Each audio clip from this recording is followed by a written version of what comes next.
আমি প্রিয়াঙ্কা, আমার নতুন একটা মিনি ব্লগে তোমাদেরকে স্বাগত জানাই। দেখো সকাল সকাল কত ফুল, গোলাপ ফুল। সকালবেলা উঠে এরকম ফুল দেখলে তো মন ভরেই যায়। আর দেখো এক গাছে দু রকম ফুল। উপরটা দেখেছো, একটা পুরো লাইট শেডের পিঙ্ক আর একটা ডিপ পিঙ্ক কালারের গোলাপ ফুল। সকালবেলা অনেক কাজকর্ম থাকে, অনেক ব্যস্ততার মাঝে এরকম ফুল দেখলে মন তো ভরেই যায়। দেখো কি সুন্দর লাগছে ফুলগুলো। আর গোলাপ ফুল তো সবারই ভাল লাগে, এটা নিয়ে আর কিছু বলার নেই। আর ফুল জিনিসটা এমনই, বাচ্চা বলো বড় বলো প্রত্যেকেরই খুব ভালো লাগে। আর আজকে তাড়াতাড়ি কাজগুলো সব সেরে নেব। আর অনেক দিন পর তোমাদের সাথে আমার ব্লগ শেয়ার করছি। আর দেখো সকালবেলা দেখো রান্না বসিয়ে দেওয়া হয়েছে। রান্নাতে দেখো এই যে পেঁয়াজ কলি দিয়ে মাছ হবে, এদিকে ইঁচড়ের তরকারি হচ্ছে, এদিকে মশলা কষানো হচ্ছে। আর বাড়ির এখানে দেখো সবজি নিয়ে কাকু চলে এসছে, প্রচুর রকম সবজি রয়েছে। আর শীতে তো সবজি বাজার দেখতে ভালোই লাগে।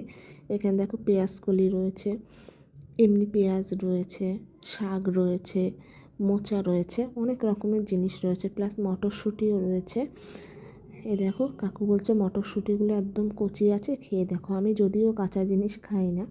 দেন দেখো স্নান করে উঠে একটু ছাদে এসে, চুল যদিও বা আমার নেই, একটু ছাদে এসে রোদে ঘুরছিলাম। আর কিছু জামা কাপড় ছিল সেগুলো সব তুলে নিচ্ছিলাম। আর এটা না আমাদের উপরে একদম 3তলায় ছাদ, আর ভালো রোদ থাকে আমাদের বাড়িতে, শীত বলো গরম বলো সব সময় রোদ থাকে।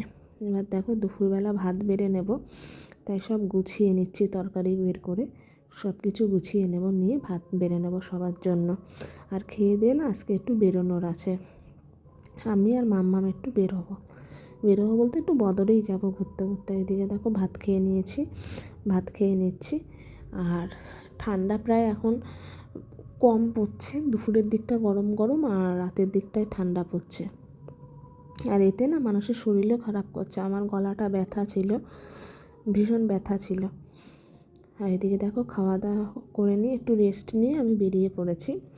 এই দেখো ড্রেসটা পরে যাবে, এর উপর সোয়েটার পরে নিয়েছি, ঠান্ডা। আমি বললাম না বিকালের দিকটা ঠান্ডা লাগছে। আর দেখি কাজ বাজ সেরে নিয়ে যখন ফিরে আসছি, দেখো আমি আর মাম্মাম চলে গেছিলাম আমাদের এখানে আড্ডাতে, চিকেন পকোড়া নেব তাই, আর একটু ঝালমুড়ি নেব, সেই কারণে চলে গেছিলাম। আর আজকে আমার ভিডিওটা কীরকম লাগলো অবশ্যই কমেন্ট করে জানিও।